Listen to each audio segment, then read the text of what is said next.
लीजिए। मैं तो तैयारी हूँ। आप सभी को आज त्योहार भी है, महाशिवरात्रि के पर्व पर बधाई देता हूँ। मैं आपको बताना चाहता हूँ कि जैसे मैं आया, जितनी ये सभा यहाँ पे मौजूद है, दुगने ही लोग आगे बैठे हैं। ट्रैक्टर आ रहे थे जब मैं आया, तो ये बहुत शुभ संकेत है। जगह जगह पंचायत हो रही है, बहुत लोगों का दबाव है कि यहाँ भी आइए। जिस जनपद में पंचायत हो चुकी वहां कह रहे हैं इस गांव में, इस पट्टी में कभी नहीं हुआ प्रोग्राम, यहाँ आइए। और ऐसे में कोई थकान भी महसूस नहीं हो रही, क्योंकि पांव के कांटे और छाले इंसान को तब दिखते हैं जब वह दिल में मन में थक जाता है।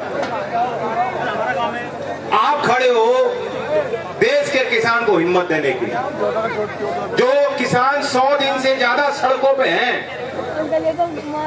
आंधी आ जाए तो ले रहे हो। आप धन्यवाद और बधाई के पात्र हैं। आपने वे सारी बंदिशें तोड़ दी जो गलतफहमी लोग पाला करते थे कि यहाँ का आदमी बटा हुआ है, यहाँ का आदमी अपने व्यवसाय में व्यस्त है। अब उसे काम धंधे से फुर्सत नहीं कि वे कोई न्याय अन्याय की बात पहचाने और लड़ाई लड़ पाए। नहीं, जब जब किसान आंदोलन देश में हुए हैं, सुलगे हैं, बढ़े हैं, पश्चिमी उत्तर प्रदेश के किसानों की हमेशा विशेष भूमिका रही है।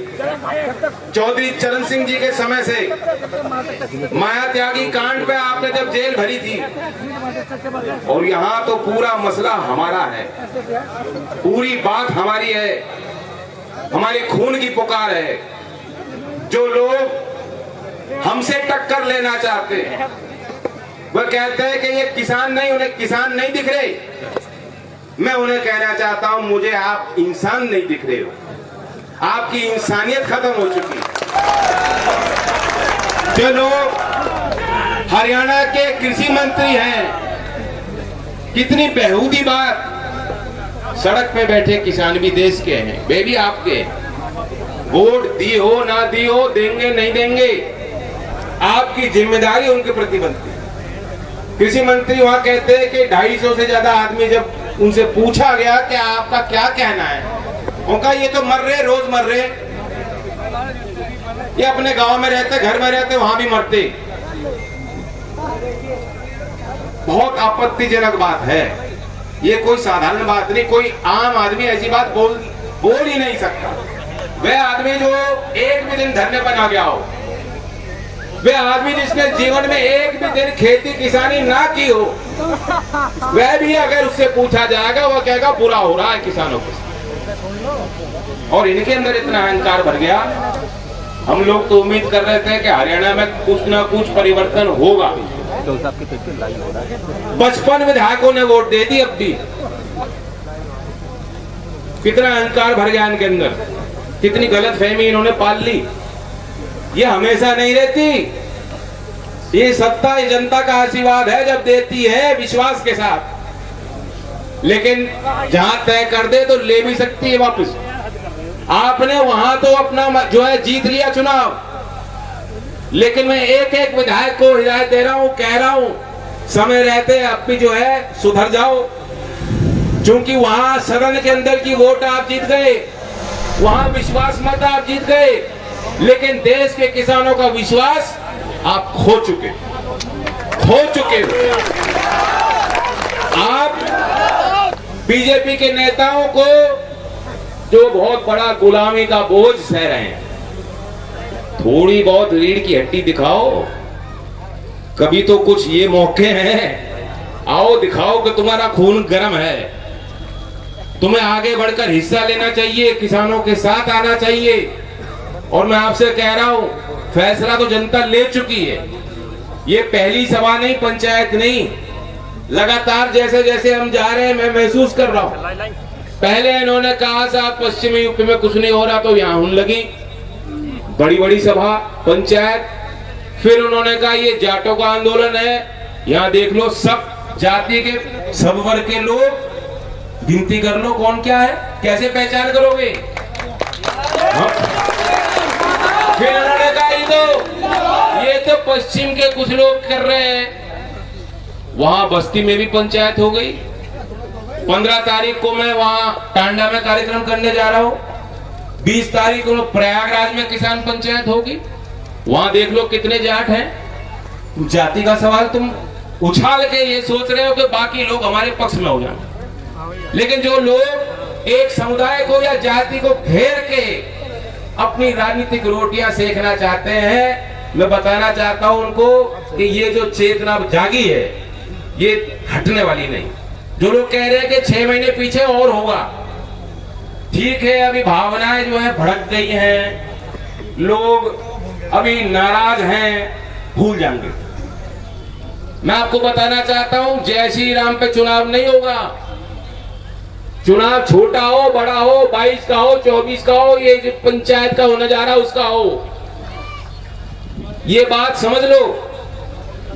हमारे लिए भोले बाबा हो, राम हो, हनुमान हो, किशन हो, वे अन्नदाता है, वे किसान है, वे भगवान का रूप है और वे किसान फैसला लेंगे। आपके ये खोखले नारे नहीं जीतेंगे जो हमारी जीविका को प्रभावित ध्वस्त करने के लिए, हमें कमजोर करने के लिए जो सरकारें काम कर रही हैं, उनका इलाज करेंगी पब्लिक। यही किसान, यही अन्नदाता हम तय करेंगे, मुद्दे हमारे जीतेंगे, मुद्दे आपके नहीं चलेंगे। बहुत हो गया। ये चाहते हैं कि आप जो है, अजीब परिस्थिति है, जो शासक होता है वो कभी नहीं चाहता, वह तो ये नहीं चाहेगा कि दरारें बढ़े, तो वो शासक है, उसकी जिम्मेदारी है। शासक तो ऐसा होना चाहिए जो सोचना, जिसकी सोच ऐसी हो कि दरार कम हो, घाव भरे जा। लेकिन जब लखनऊ से उठ के आते बाबा, जब पश्चिमी यूपी में कहीं भी कोई कार्यक्रम हो, आप खुद सुन लीजिए, मुजफ्फरनगर 2013 के अलावा या एक फर्जी कैराना पलायन के मुद्दे के अलावा कहीं कुछ बोलते हो, वही बात। ये शासक है, ये भला चाहते हैं आपका, ये तरक्की चाहते हैं आपकी। अगर चाह रहे होते तो ये बात बार बार वही घाव जो बांटने वाली बातें हैं, कमजोर बातें हैं, उन्हें याद दिलाना चाहते। आज जो चेतना जाग गई, कौन जाट, कौन गुजर, कौन यादव, कौन हिंदू, कौन मुसलमान, कौन सिख, गांव गांव में लोग कह रहे हैं। आपने उनको सोचने को मजबूर किया है कि हम तो किसान हैं, हम तो मजदूर हैं, हम तो गरीब हैं, हम तो पिछड़ रहे हैं, हमारी कोई सुनवाई नहीं, हम बेहद कमजोर हैं। इकट्ठे हो जाओ भाई, एकता बना लो, यही मौका है। लगातार 100 दिन से अखबार हो, मीडिया हो, किसी प्रकार का हो, सोशल मीडिया हो, किसान किसान किसान किसान चल रही है, आपकी चर्चा है, लोहा गर्म है, आपका दबाव बन रहा है, बढ़ रहा है। ये मसला सिर्फ कोई एक 3 कानून का भी नहीं है, बहुत बड़ी लड़ाई है जो आप लड़ सकते हो। जैसे हनुमान जी अपनी ताकत खोई नहीं थी, लेकिन भूल बैठे थे। ये तो अब किसानों को लग रहा है भाई अब तो इकट्ठे होने लग रहे। देखो अब कौन आगे टिकेगा, आपके आगे कौन टिक पाएगा। यही वो भूचाल है जिसने यहीं से निकाल के चौधरी चरण सिंह जी को गांव से एक देश में सबसे बड़े पदों पे मुकाम पे पहुंचाने का काम किया। यही वो ताकत, यही वो एकता। और बाकी कानून की बात भी आप समझ चुके हो क्या है। मोदी जी कह रहे हैं कि मैं आजाद करना चाहता हूं। यहाँ का बहुतायत में किसान जो गन्ने के अलावा भी जो फसलें हैं, यहाँ हमारे यहाँ मंडियों में विस्तार नहीं हो पाया, मंडी के ढांचे पे किसी सरकार ने ध्यान नहीं दिया। चौधरी साहब ने 1964 में कानून बनाया था, आप ही के लिए बनाया। किसान समझता है कि हमारे लिए बना होगा, जो चौधरी साहब ने किया होगा ठीक किया, वो समय भी ठीक। सरकार की आवश्यकता है इस क्षेत्र में। सरकार पूरी तरह पीछे हट जाएगी तो परिणाम अच्छे नहीं होंगे। यहाँ का किसान तो पहले भी हरियाणा जाके बेचता था, तुमने किस किसान को आजादी दे दी। और यहाँ से कौन उठ के जो है भोजपुर से उठ के जाके केरल में बेचेगा, नहीं बेच पाएगा। या कौन सा किसान, अभी बात हो रही थी कि अपना भंडार बनाएगा गांव में जो वहीं रखेगा, तो मजबूरी में है। बिहार 2006 में जो व्यवस्था आज पूरे देश में लागू करना चाहते हैं जबरदस्ती, वहां की राज्य सरकार ने 2006 में इसी तरह के प्रस्ताव पारित कर दिए। वहां का क्या अनुभव है 15 साल में? वहां के किसान के आपसे ज्यादा तरक्की कर चुके, या उन्हें वहां कोई मंडियां हैं या कोई बोली भी लगती है वहां? ये जो भ्रम फैला रहे कि प्राइवेट लोग मंडी बनाएंगे, मंडी एक भी नहीं बनेगी। अदानी को मंडी नहीं बनाने वाला प्राइवेट। वह तो जो कमजोर वर्ग है उनके बीच में दलाल नए पैदा होंगे, खेत से ही खरीदा जाएगा, कोई बोली नहीं लगेगी, कोई ग्रेडिंग नहीं होगी, और पैन कार्ड से कोई भी आके खरीद ले। पेमेंट कब मिलेगा? कहां उसको किसान पकड़ेगा? अगर ये आपके हित का कानून होता तो सरकार ने प्रावधान ही क्यों किया कि कोई किसान जो है, अगर किसी किसान की कोई शिकायत होगी कॉन्ट्रैक्ट फार्मिंग के बाद, वह कोर्ट नहीं जा सकता। मतलब कानूनी प्रक्रिया से आपको पूरी तरह से बाहर रखने का, वंचित करने का, ये ऐसी सोच रखने वाले लोग, ऐसी सोच पालने वाले लोग, ऐसे कानून बनाने वाले लोग, ये आपके हितैषी होंगे। अगर आपके हितैषी होते तो गन्ने के पत्ती जलाने पे 1 करोड़ रुपए का जुर्माना है। कोई एक भी किसान है यहाँ जो 1 करोड़ का जुर्माना दे सकता है? सारी जमीन बेच लोगे तब भी ना मिले। छोटी छोटी जमीनें हैं। ऐसे प्रस्ताव, ऐसे कानून, यहाँ 10 साल से पुराने ट्रैक्टर कितने घरों में हैं? ईमानदारी से बता दो, चिंता ना करो। अब क्या करोगे? गडकरी तो कह दे रहे नए खरीद लो, क्या बात, क्या बता रही? वो तो स्क्रैप जाएगा, स्क्रैप। ऐसे कानून बन रहे हैं। क्यों बना रहे ऐसे कानून? आपकी आय दुगनी करने को बना रहे। पटे को चला ले लो हाय अंकल। आपने सुना नहीं? हाय दुगनी करने को बना रहे। इन्हें अपनी आय बढ़ानी है। इनकी मौज हो रही, मौज। पिछला साल सबके लिए कठिन गया, लॉकडाउन था। यहाँ इस क्षेत्र के बहुत बच्चे, बहुत मजदूर डेली अप डाउन करते हैं बड़े बड़े शहरों में। उन्होंने अपने अपने ठिकाने बना रखे, काम जोड़ रखे, और तुरंत लॉकडाउन हुआ बिना किसी से पूछे, बिना किसी को पहले सूचित किए कि वो तैयारी भी कर लेते, प्लान करने को मजबूर हुए। छोटे मोटे कारोबार सब ठप हुए, और परिणाम क्या है पता है? जीडीपी तो ठप हो गई, नेगेटिव में है, और अंबानी जी ने हर घंटे में 90 करोड़ रुपए कमाए। पिछले साल में अरबपतियों की संख्या भारत में बढ़ गई। यहाँ एक भी ऐसा आदमी नहीं होगा जो पिछले 1 वर्ष में जिसके घर की कोई व्यवस्था में कोई सुधार हुआ। आर्थिक तंगी है, सब पे तनाव है, सब पे कर्जा है, चुकाने का बोझ नहीं। और इनकी आदत यही है, पहले आदत देते हैं और फिर जो है बोझ। पहले कहा गरीब को सिलेंडर ले लो, सिलेंडर ले लो, फ्री में ले लो।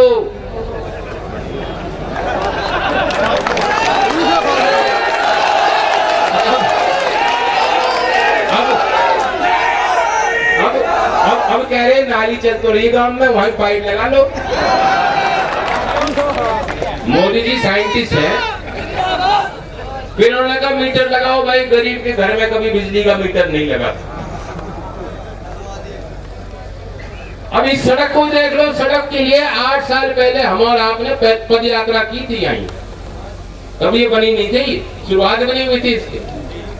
यही वहीं मोदी नगर से चल के आए थे, ध्यान जब तो बनी उसके सड़कें बन रही है, ठीक है, लेकिन टोल भी जो है पहले ऑनलाइन जो है होगा, और वहां जाती गाड़ी लेके। लोकल कुछ नहीं है, लोकल कुछ मत मानो कि हम तो लोकल है, रोज लड़ना पड़ेगा वहां। तो ऐसी लोगों के अंदर आदत बनाते हैं, भ्रम बनाते हैं, और फिर जो है धीमे धीमे गरीब परिवारों पे बोझ मोदी जी बढ़ा रहे हैं, और इनके मित्र मंडली के लोग मौज कर रहे हैं। अभी कहते साहब नहीं नहीं, अदानी को इसमें कोई फायदा नहीं है जो कानून बने।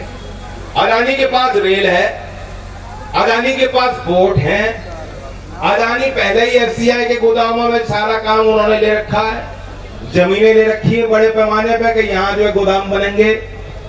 कई लाख मीट्रिक टन के अनाज के भंडारण की व्यवस्था अडानी पे है। अडानी पे बासमती चावल का ब्रांड है। वो जो चाइना के अच्छे मार्केट में जो सप्लाई करने की अनुमति के 5-6 ब्रांड है, उनमें अडानी का ब्रांड है। यानी मार्केटिंग, ब्रांडिंग, किसान से पूरी जो व्यवस्था है, सारी जो कड़ियां हैं, वहां अडानी मौजूद है। मौजूद क्या, उसका कब्जा है। और फिर भी कह रहे हैं अडानी को फायदा नहीं। कौन मान रहा है इस बात को? मोदी जी आए थे मेरठ में, झूठ इतना बोले। मेरठ में आए थे, कहा भाई गुजरात में तो नकदी फसल है गन्ने की, ओ हाथ के हाथ पेमेंट होता है। यहाँ तो 14 दिन में होगा। और रेट की भी कह गए थे शायद 450 रुपए। बताओ कितने साल हो गए बढ़ाया उन्होंने गन्ने का। 250 करोड़ मोदी पे ही जो है बकाया हो चुका। 300 ब्याज मिला के हो गया। 16 फरवरी का आंकड़ा है मेरे पास। 250 वैसे ब्याज मिला के 300। और जिन घरों पे ब्याज, जो आप सोचिए क्या स्थिति है कि आपको तो बकाया है और आप ही से वसूली हो रही है। देर नहीं लग रही ना, वो लिस्ट बनती है। 2-3 महीना बिल नहीं दिया, बिजली का कनेक्शन कट, FIR दर्ज। आपको तो पता भी नहीं FIR दर्ज कि वहां लाइन लग रही है। अभी लाइन काटने कोई नहीं आया, कागजों में काट दिया। जुर्माना लगेगा, FIR में नाम दर्ज होगा। तो आपके हित में कौन सा नया नियम बनाया ना? एक नियम बनाओ, एक कानून बनाओ पिछले 7 साल के केंद्र सरकार के अनुभव में, और 4 साल में तो वहां बाबा बैठा दिए। अच्छा, लोग क्या कह रहे हैं? लोग कहते हैं बाबा है, देखो परिवार नहीं उसका, है तो ईमानदार, खुद उसके कोई शौक नहीं। चलो मोदी जी के तो शौक भी है। मोदी जी तो पहनते भी अच्छे अच्छे कपड़े हैं, शॉल हैं, अच्छे अच्छे सनग्लास, पता नहीं क्या क्या कपड़े पहनते हैं। मोदी जी के तो शौक हो सकते हैं, योगी के बेचारे के तो कोई शौक ही नहीं। ईमानदार तो है। अब वो ईमानदार होते तो नीचे तक ईमानदारी नहीं होती।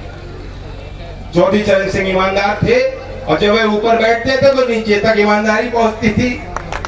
आज मैं पूछना चाहता हूं, गाजियाबाद जनपद में कोई सरकारी विभाग ऐसा है, कोई सरकारी विभाग ऐसा है जिसमें नीयत भी ठीक हो वहां बैठे लोगों की, कर्मचारियों की, अधिकारियों की? भ्रष्टाचार कम हुआ बड़ा है। बिजली विभाग के कैशियर थे, 5 करोड़ कैशियर ने निकाले।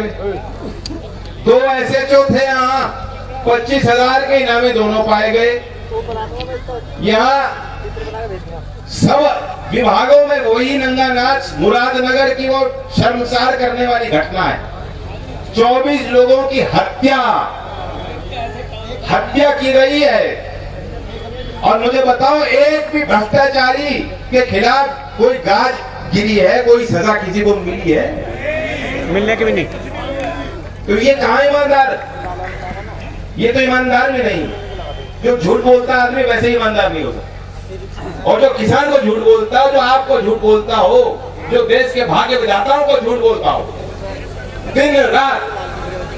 योगी जी तो नौजवानों को खूब उन्होंने नौकरी दी था, अपॉइंटमेंट लेटर तो बांटे हैं, पर नौकरी नहीं मिल रही। अभी इन्होंने दावा किया, वो कह रहे 2017 में, मुझे याद है इन्होंने कहा था 5 साल में 70 लाख नौकरी देंगे। 70 लाख कही। और पिछले वर्ष 2020 में कह दिया भाई नया रिकॉर्ड बनने जा रहा है, नया इतिहास रचने जा रहा है उत्तर प्रदेश। और 1 करोड़, कुछ इसमें श्रमिक और मजदूर है, 1 करोड़ रोजगार हमने दे दिए। वास्तविकता क्या है आपको भी पता है, क्या हालात है। पुलिस की भर्ती 2018 में निकली थी, लगभग 50,000 की, 14,000 की 2 साल बाद ज्वाइनिंग हुई। बाकी सब कुछ करने के बाद भी उनको नौकरी नहीं मिल पा। पुलिस के जवानों की क्या हालत है? क्या कोई ईमानदारी से सेवा भी कर पा रहा है? हम लोग उनको इल्जाम लगाते हैं, लेकिन पुलिस का कल्चर बाबा ने बिगाड़ा है। दोष हम पुलिस कर्मियों को नहीं दे सकते, इन्हें दोष नहीं दे सकते, इनकी भी मजबूरी। तो सरकार के एक भी काम में ऐसा लगता नहीं कि देश की या प्रदेश की जनता को कोई उससे लाभ मिले। तो आप लोग तय करो हम लोग आपके बीच इसीलिए आए हैं, और मैं तो मोदी जी को भी देख रहा हूँ, आप भी देख रहे हो। अब उन्होंने नया पोस्टर जारी किया, उनका ध्यान यूपी में नहीं है, अभी तो बंगाल का फतेह करना है। अब उन्होंने नाम रख लिया मोदी दादा। दादा तो आप यार अच्छा मानते नहीं किसको दादा को, जो दादागिरी करे, दादागिरी कर रहे।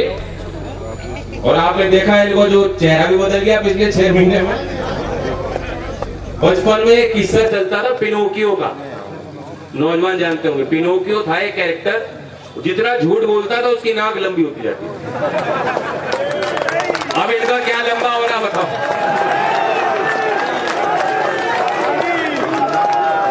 मेरा तो अनुमान यह है कि बंगाल बाद इनकी हजामत हो जाएगी। नए ढंग से पैदा हो तो प्रस्तुत होंगे आपके 31, 75, 25। मैं चैलेंज करता हूं, मोदी जी आंख मूंद के बैठे हुए हैं अभी, वो कुछ नहीं मान रहे, कम आंक रहे हैं किसान को। कह रहे कोई बात नहीं, हरियाणा जो है हम एक भी सीट नहीं जीतेंगे, पंजाब एक भी सीट नहीं जीतेंगे, यहाँ कुछ दंगा भंगा करा के शायद कुछ सीट निकाल दें। ये इनकी कैलकुलेशन है, ये सोचे बैठे हैं मोदी। मैं मोदी जी को कहता हूँ, आप कहते हो 3 काले कानून नहीं तो बहुत अच्छे कानून है, बहुत आय दुगनी होने वाली है किसानों की, बहुत तरक्की होगी। और हम लोग आतंकवादी हैं, हम तो उग्रवादी लोग हैं, हम देश का अहित चाहते हैं, हम तो लड़ाने भिड़ाने में, भाईचारा खराब करने में शामिल हैं। आप ही अच्छे लोग हो, तो क्यों ना मेरी चुनौती को स्वीकारो। जैसे अभी बंगाल में चुनाव हो रहे हैं, पूरे देश में फिर दोबारा लोकसभा चुनाव का एक मौका दे दो। हमारे यहाँ सतपाल जी हैं, इस्तीफा तो देंगे नहीं, इस्तीफा देंगे नहीं, वो तो फेविकॉल से जो बैठना चाह रहे सारे लगा के। बताओ सही बात है कि नहीं? अगर ये कानून इतने अच्छे हैं, इसी मुद्दे पे चुनाव हो और कोई मुद्दा नहीं, देश की जनता से पूछ लोगे ये कानून हमें पसंद आ रहे हैं कि नहीं आ रहे, आप हमें पसंद आ रहे हो नहीं आ रहे, अभी चुनाव करा लो। चुनाव नहीं कराएंगे अभी, मुझे तो लग रहा है ये प्रधानी भी जो जिला पंचायत भी कहीं टाल ना करते हैं। आपने नोट किया होगा पहले जो इनके पोस्टर लग रहे थे तो इनके तस्वीरें थी नेताओं की और इनकी सतपाल जी की भी लगा रहे थे लोग, अब लग रही है कहीं?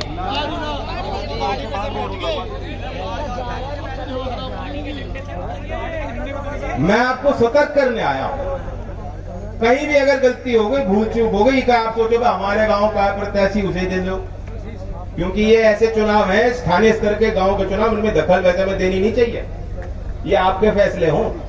लेकिन आज परिस्थितियां विशेष हैं, अगर एक भी बीजेपी का समर्थित जीत के जाएगा, दुनिया में देश में यही जो लिखने वाले छापने वाले लोग कहेंगे देखो यहाँ तो कोई किसान का मुद्दा नहीं। वे ऐसे दिखाएंगे तस्वीर की मोदी जी बढ़त हासिल कर रहे हैं, किसान का जो कानून है वो किसानों को बेहद पसंद आ रहा है। समझ रहे हो इस बात? एक भी अगर जीत जाएगा तो वही मैसेज होगा। 00 माइनस में बचा दो इन्हें। 00 माइनस क्या होगा?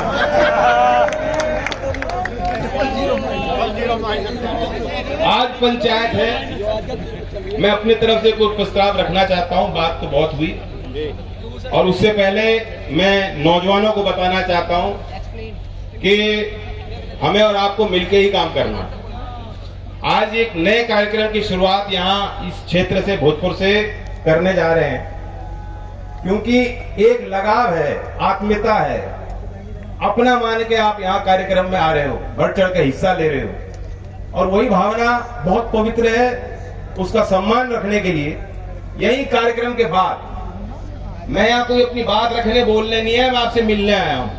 कार्यक्रम के बाद टीम R&D के नाम से एक नई आईडी हमने बनाई है फेसबुक पर, ट्विटर पे, एक एक करके अलग अलग व्यक्ति के साथ मेरी फोटो होगी, उसी पे डाल दी जाएगी, वहीं से आप लेना, चाहे सोशल मीडिया पर डालनी हो, चाहे फोन पर डालनी हो, चाहे छाप के घर में लगानी हो।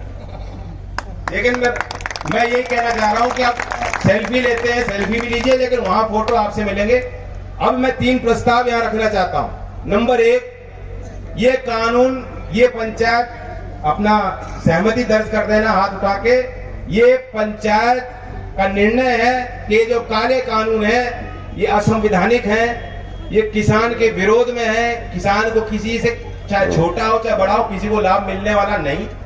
हम सरकार से मांग करते हैं कि वे कानून वापस लें। और जो भाव की बात हुई थी, एमएसपी किसी किसान को मिलती नहीं, भाव मिलता नहीं, मंडियों में भी शोषण होता है। तो जब मोदी जी विपक्ष में कहते थे कि किसानों का एमएसपी हक है, अधिकार है, कानून बनना चाहिए, तो ले आओ कानून। हमारी ये मांग है। दूसरे नंबर पे हम चाहते हैं कि 250 से ज्यादा वह किसान जिन्होंने कुर्बानी दी है, जनता तो उन्हें शहीद मानती है, शहीद मानती है, क्योंकि पवित्र भावना लेकर वो बैठे हैं, कुर्बानी दे रहे हैं, त्याग की भावना लेकर। उन्हें कुछ मिल नहीं रहा इससे, कोई व्यक्तिगत हित नहीं है उनके, कोई स्वार्थ नहीं है। और सरकार इसका संज्ञान ले, उनके परिवारों के लिए, मृतक के परिवारों के लिए, शहीद के परिवारों के लिए उचित सम्मान और कोई ऐसी योजना बनाए ताकि उन्हें एक संदेश सब समाज में जाए कि ये लोग हमारे आदर्श हैं जिन्होंने लड़ाई लड़ी, और हमेशा इतिहास में उन बातों को याद रखा है। तीसरी मेरी यही मांग है, वो आप सबसे है। इस पे आपने पहले ही सहमति दर्ज कर दी है, लेकिन मैं फिर कह रहा हूं, दोहरा रहा हूं, और मैं बीजेपी को भी सचेत कर रहा हूं जो गुलामी कर रहे हैं, गुलामी मत करो, ये मौके होते हैं। तो ये पंचायत का निर्णय ये हो कि बीजेपी के हर चुनाव में, हर स्तर पे जो कोई लोग जो अपनी राजनीतिक रोटियां सेकना चाहते होंगे, हमें लड़ाने बढ़ाने का काम करते होंगे, हम उन्हें जवाब देंगे, उन्हें जवाब हर चुनाव में देंगे, राजनीतिक चोट देकर देंगे। अगर आप सहमत हो 3 प्रस्तावों से तो हाथ उठा लो, मुट्ठी बना लो। जय जवान, जय जवान। अच्छा, एक ऐसा नारा है कि ये भाजपा वाले किलस जाते हैं, ये प्रयोग करना, कभी आए ना भाजपा की गाड़ी, यही नारा ले देना, देखना क्या करें। किसान एकता।